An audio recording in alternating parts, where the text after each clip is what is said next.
original.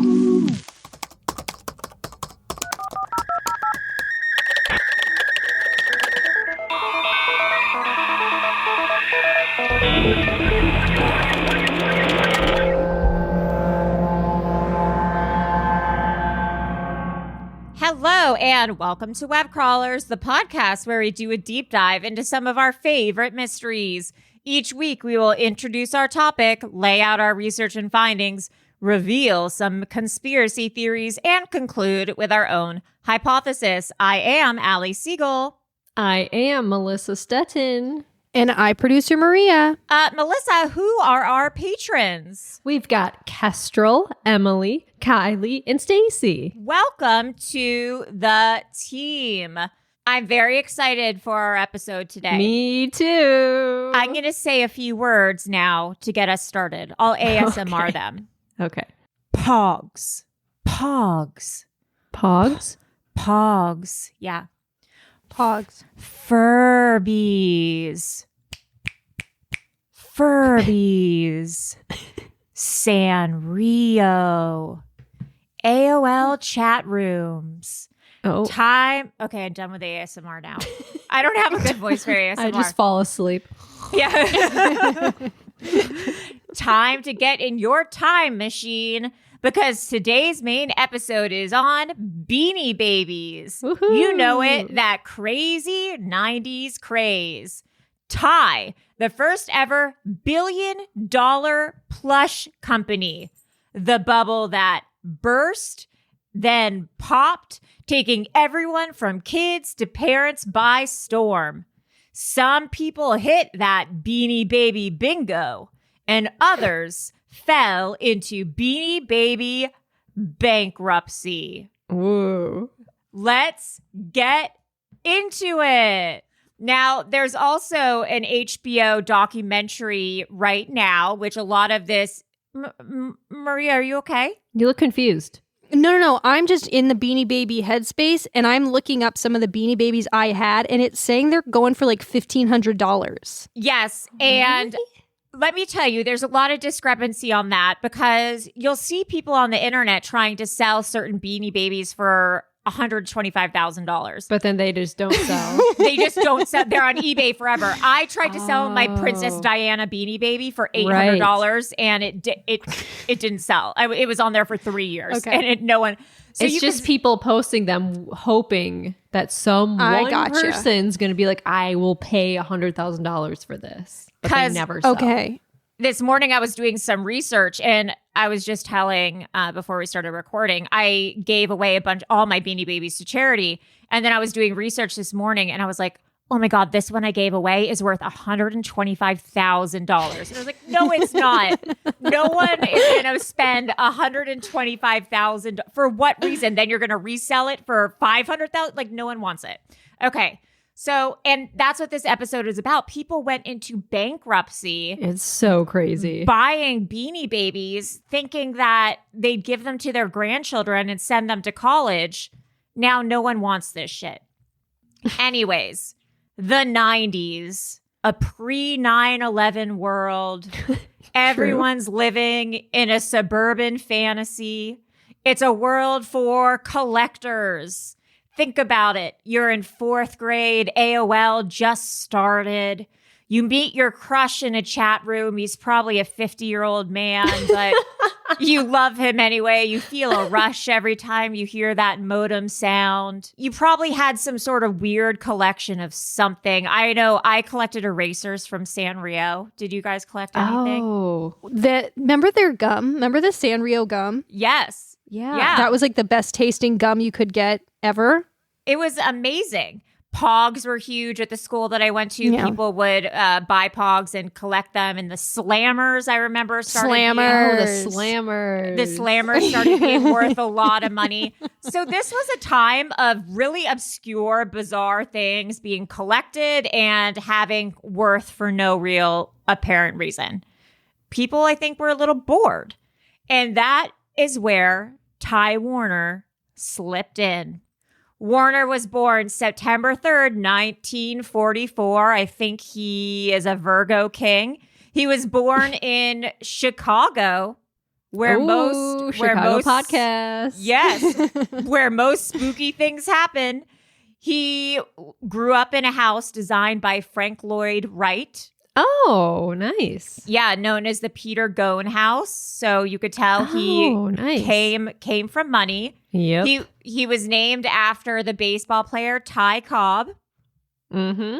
I imagine maybe the Cobb salad was also named after that baseball player, but I'm not entirely sure. Sure. And my favorite thing, Warner attended Kalamazoo College in Michigan for a year. No. Yes, but then he yes, Melissa. No.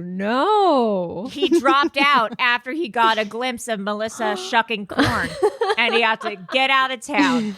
Wow, Kalamazoo College. Yes. Neat. So now we already have ties to Chicago and Kalamazoo. It's a little weird. Wow, that is weird.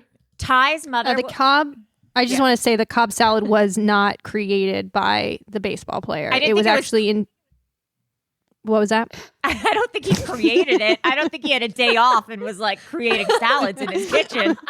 On his day off, he's like, I'm too lazy to make a salad. I'm just going to... Well, they say that in 1938 at the Hollywood Brown Derby restaurant, it became a signature dish and it was named after the restaurant's owner, Robert Howard Cobb. Okay.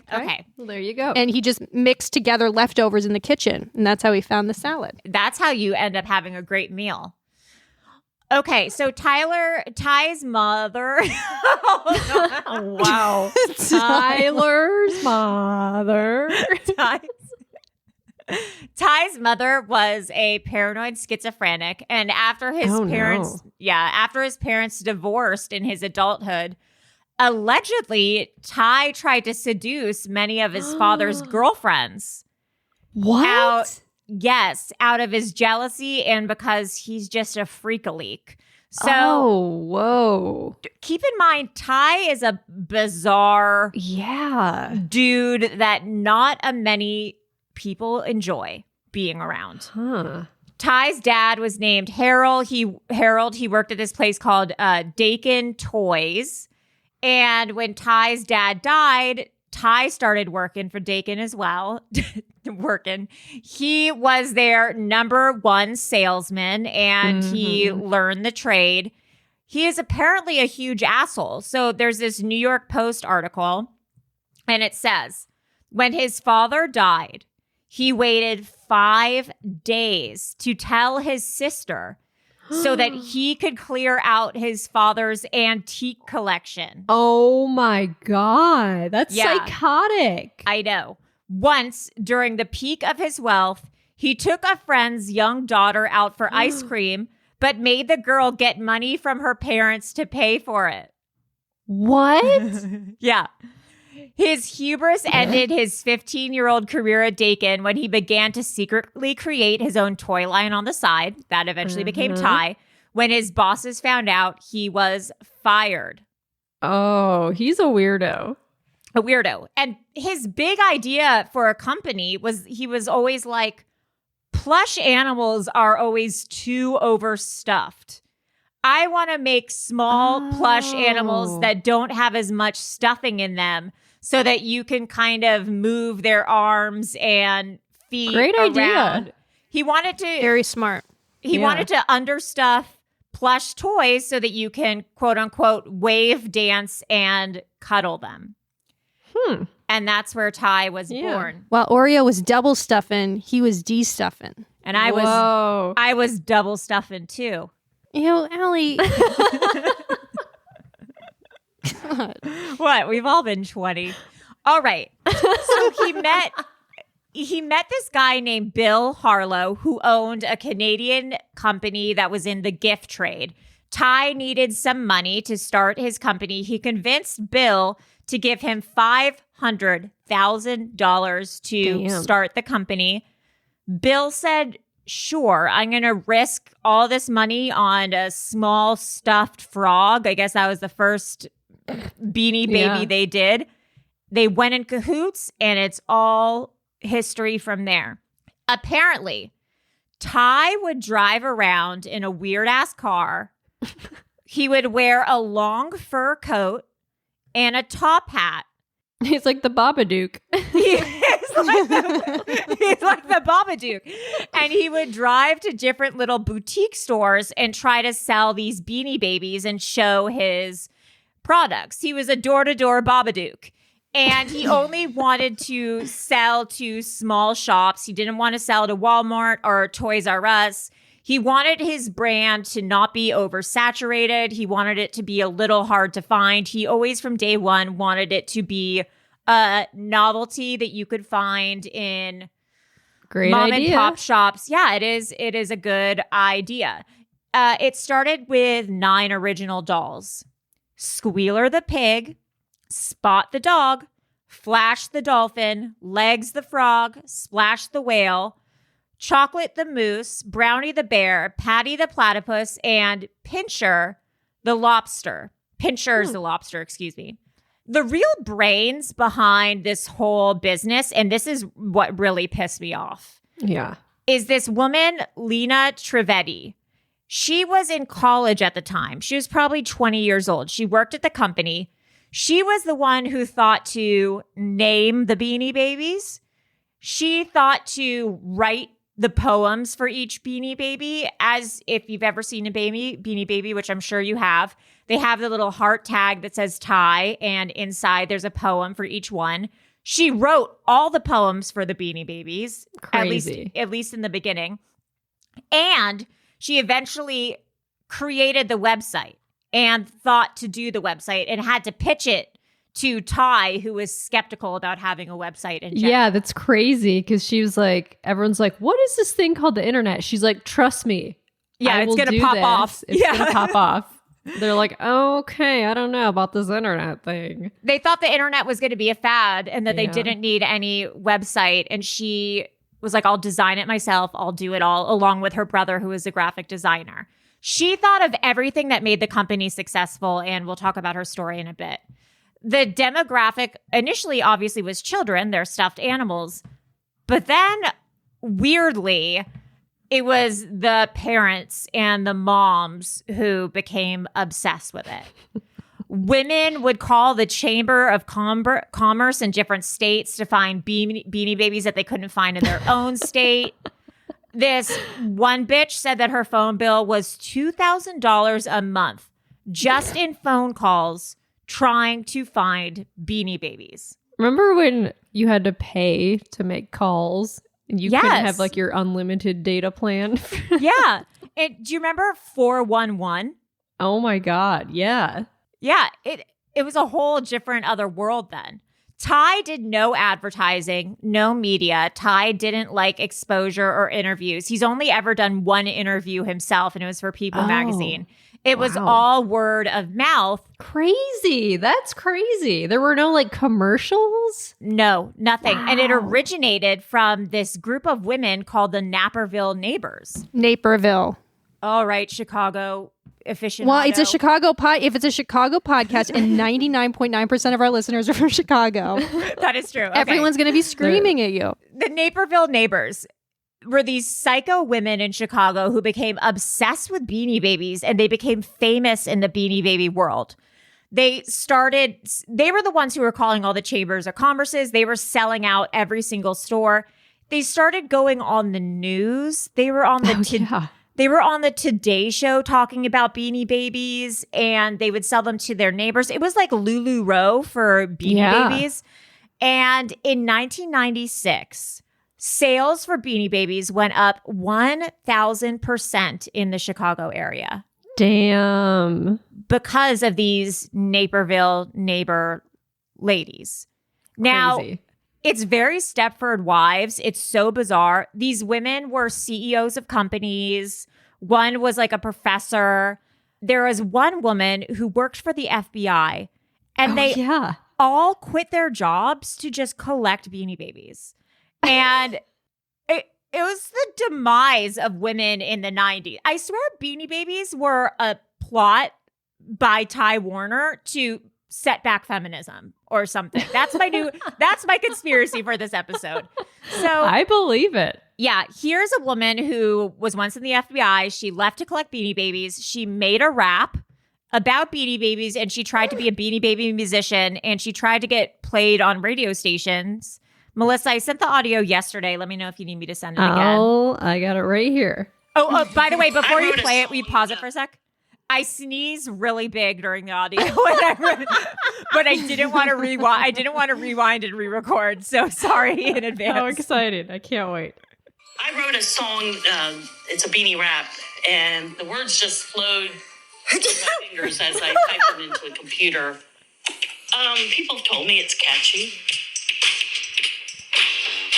Oh yeah. Let me tell you a story about a tiny ties who's created these bees that make me hot. Little beans in their bodies and cute little faces, and addicted to them. Been to all kinds of places, smuggling beans upstairs. It's no lie, and it all aimed at all on a guy named Ties. Beanie rap. It's a beanie rap. It's a beanie rap. I'm all tied up.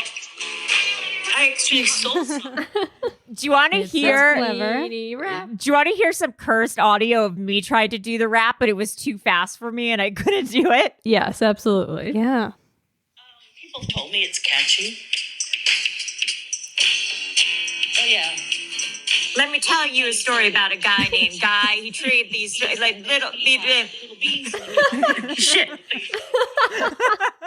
Let me tell you a story about a guy named Guy. All right.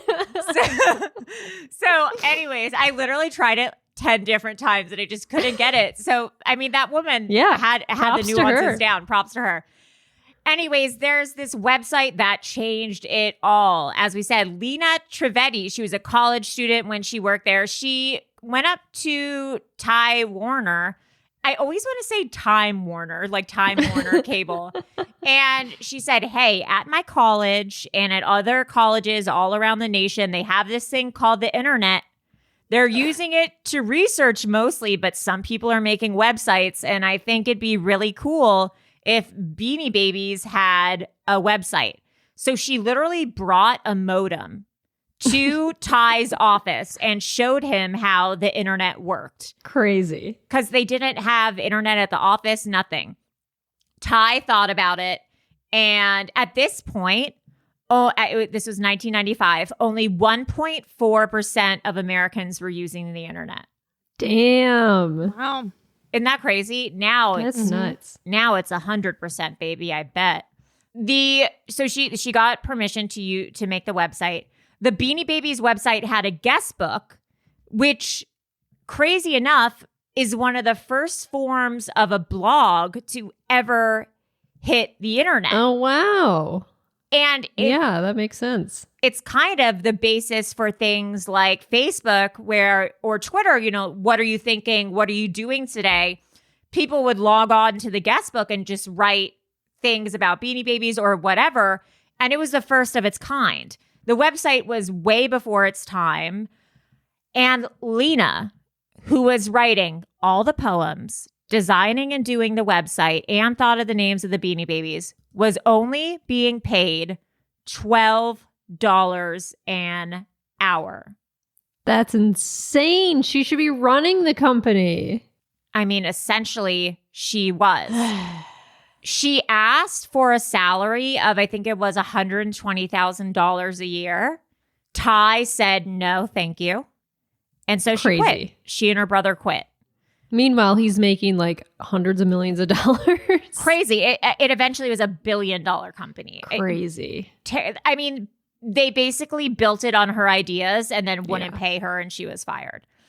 In 1996, AOL chat rooms began, and that created a new craze for Beanie Babies where sad suburban moms could talk to each other about collecting. They could sell to one another. They could drop hints about what stores had Beanie Babies in stock. In 1996, 51 Beanie Babies are retired. Oh, yeah, that was such a good idea. So that starts creating the secondhand market.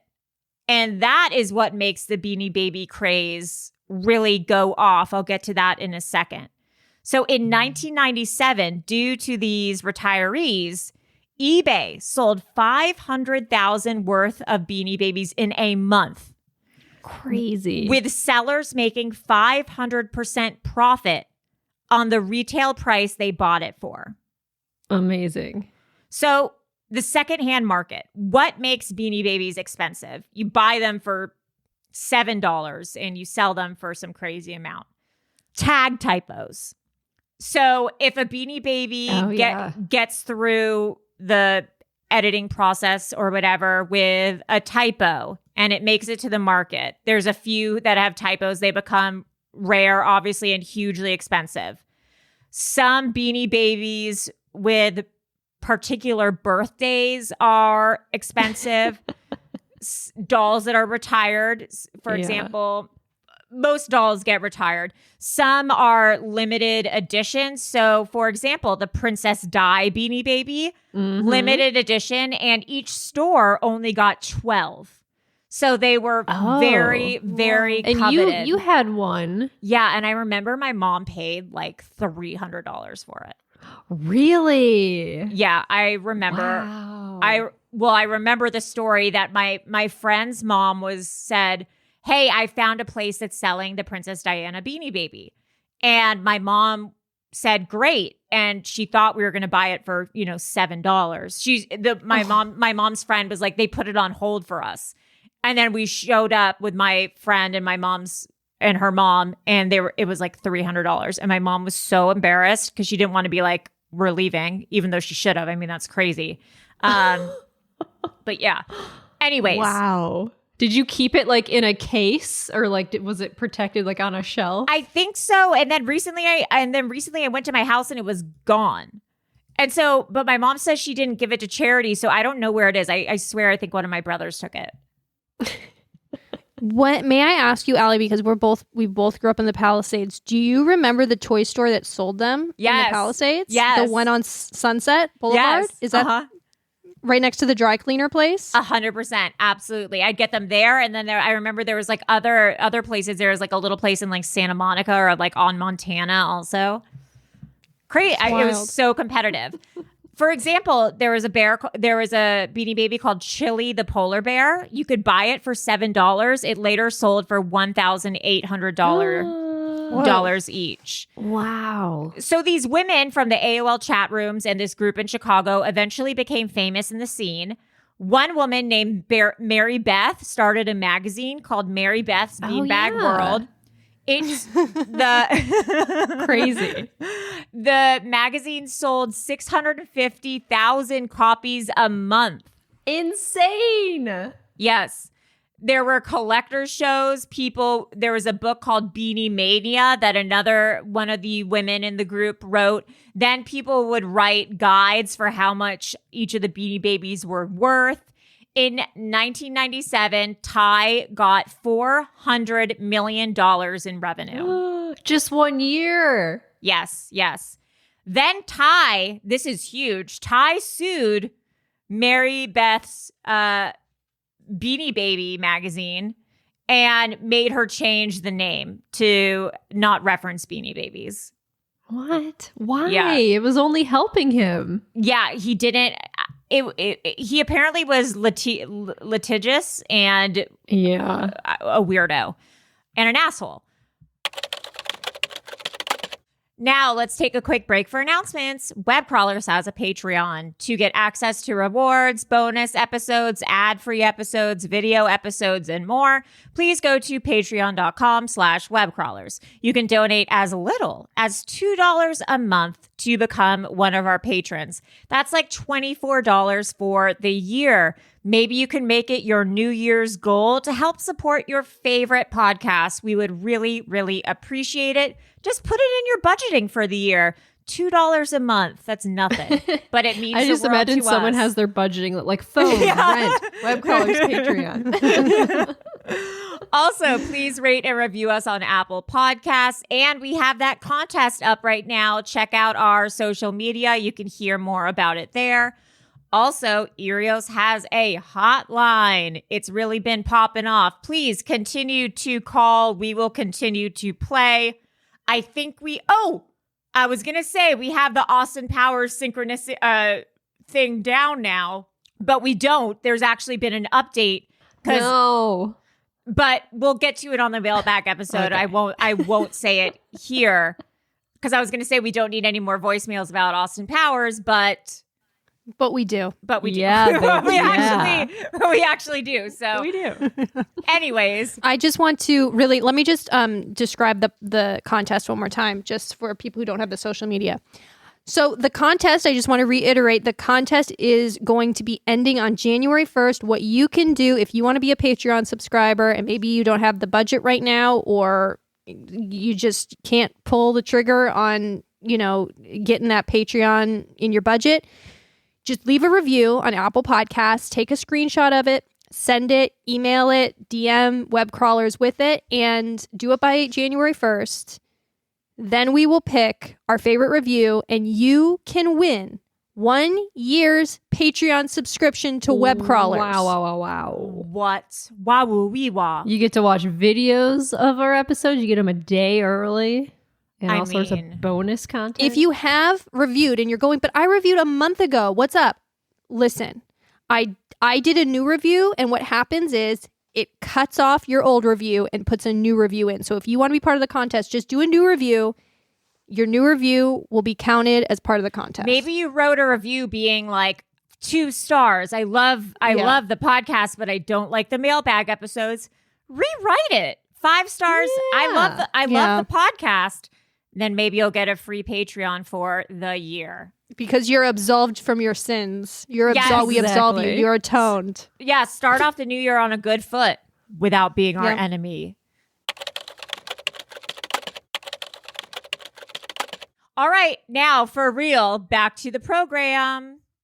Things got pretty bad. If you think about the Tickle Me Elmo, where people would fight over them, the same was true for Beanie Babies. This is from The Hustle. During Beanie Baby shortages, apparently at a market in Connecticut, collectors trampled children to get their hands on the retired tie-dye Garcia bear. Oh, God. A 77-year-old Chicago man dubbed the Beanie Baby Bandit stole 1.2 thousand of the toys and hoarded them in a storage locker. At the border, Beanie Baby smuggling rings ran rampant. And Crazy. a West Virginia man shot and killed a 63-year-old security guard over a dispute involving several $100s worth of Beanie Babies. It's insane. Nuts. There's also fake and counterfeit Beanie Babies that started being made once people knew that they can make money off of them. Some collectors lost up to $10,000 in counterfeit Beanie Babies, but these suburban moms decided to monetize that, and a lot of them became Beanie Baby authenticators. Amazing. So they would charge $50 a Beanie Baby, and people would send them their Beanie Baby, and they would see whether or not it's real, and they would give them a certificate of authenticity and send it back. Like, it's truly insane. McDonald's started selling teeny beanies with their Happy Meals. This was one of the only collaboration that Thai allowed. They were so in demand that the mailmen who delivered them to McDonald's had to have police escorts. At one point, a truck full of Beanie Babies accidentally dropped the Beanie Babies on the freeway. And there's footage of this in the documentary. And people are driving on the freeway and they start opening their car doors and leaning out to try to get the Beanie Babies. At one point, a mom stops driving and her little girl goes out on the freeway and starts scooping up Beanie Babies. It's crazy. It's insane. It's a moving freeway and this mom is like, little Lisa, get out, get as many as you can. Like, she doesn't care if her daughter dies. In 1998, Beanie Baby sales hit $1.4 billion. Oh my God. In fall 1999, Ty says Beanie Babies are over. I'm not making any more of them. Come December 31st, it's a wrap. But then he decides on the website he's going to do a vote. For 50 cents, that's how much it costs to vote. This is crazy. It's such a ploy to make more money. Yeah. He says you can vote whether or not you want Beanie Babies to stay a company. So obviously 91% of people vote yes to keep them. So Beanie Babies stay a company. He keeps on making them. And it was Of a scam. course. Yeah, it was a scam to create scarcity, regain excitement in the project, to make money with all that voting.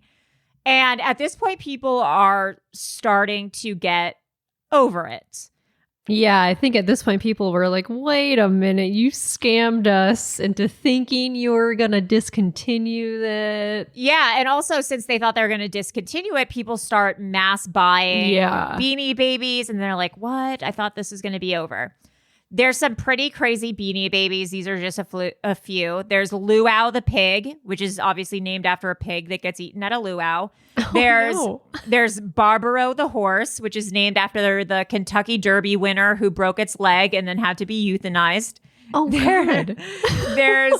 There's Osito the bear, and Osito is Spanish for bear, and it had the Mexican flag on it, but it was only sold in America.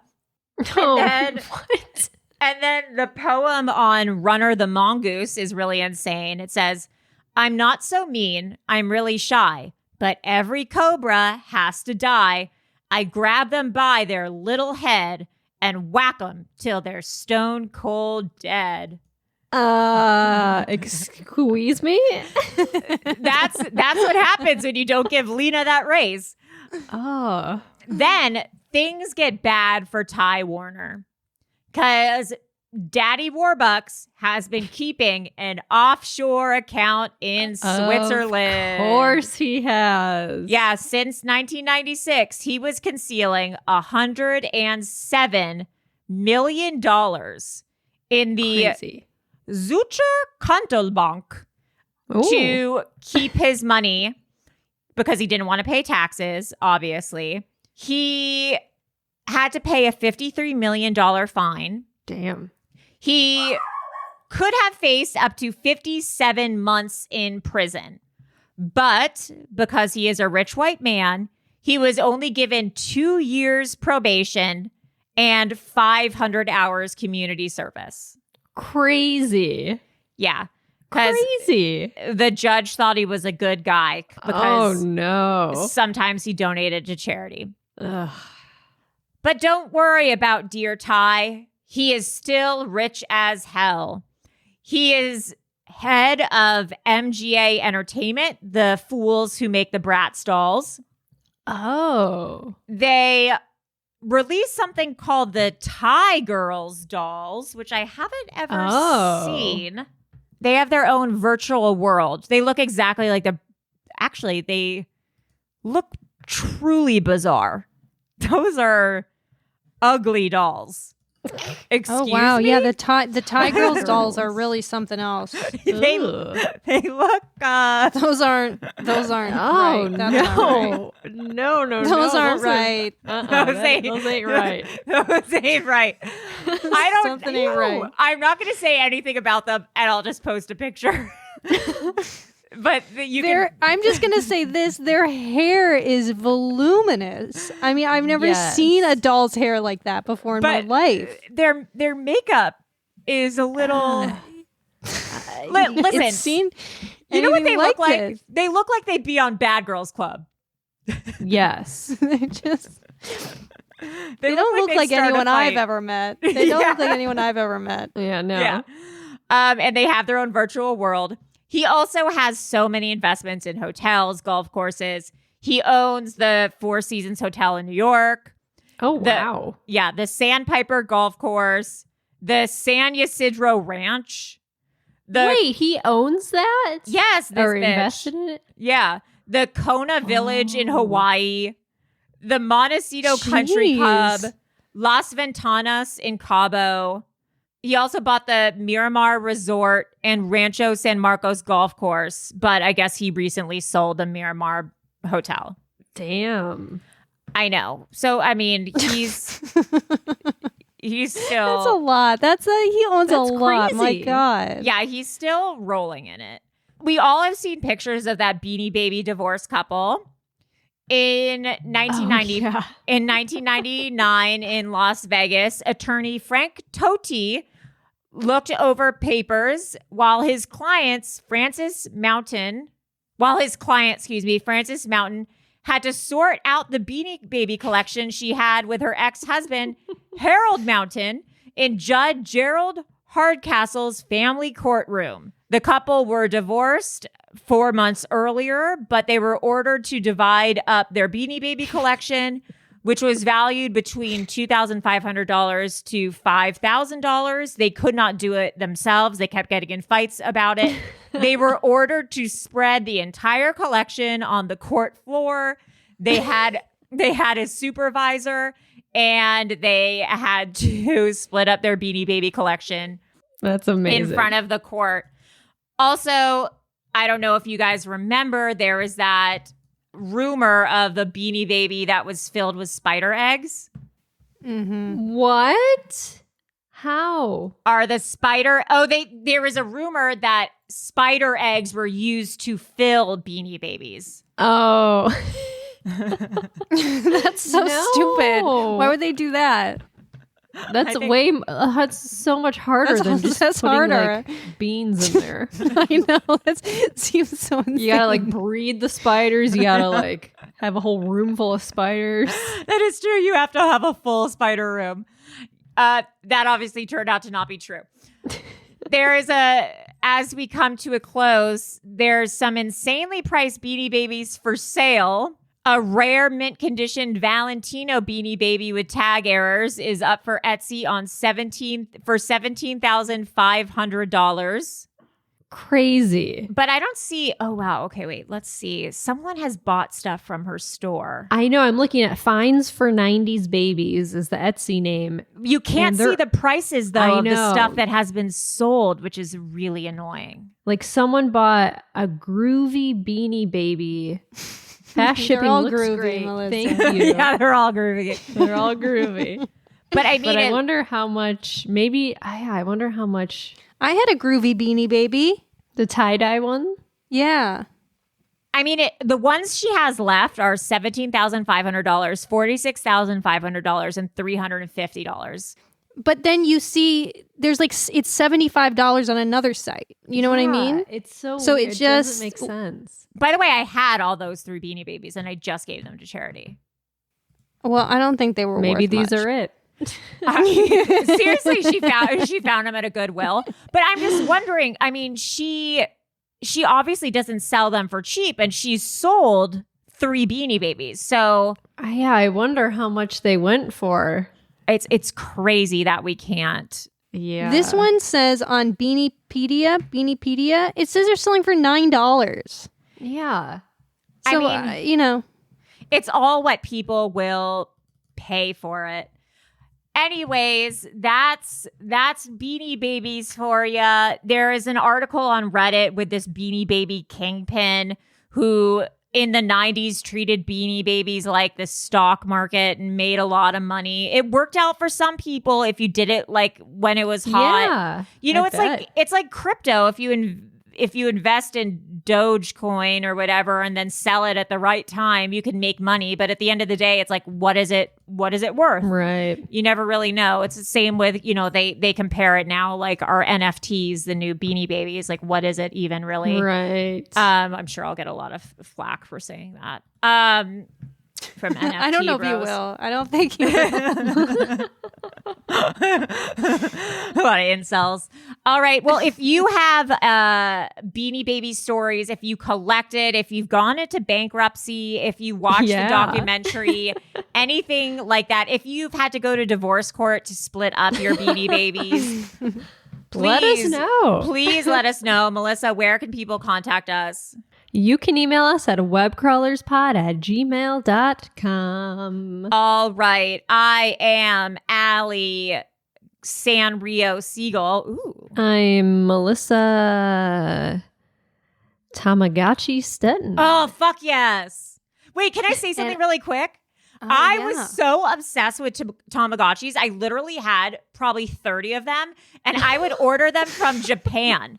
I would go on Japanese websites and I would order the most obscure Tamagotchis. I was obsessed with them, but I was so into all this weird shit and Neopet. Like, okay, sorry. Okay, continue. Okay. And I'm producer Maria. Oh, she's freaking out under pressure. I'm short circuiting. I am producer Maria Adele Slammer. Adele Dazeem.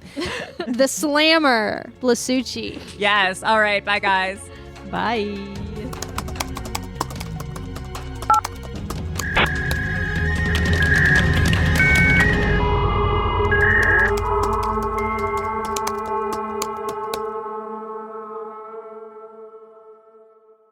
An Erios original. Powered by Acast.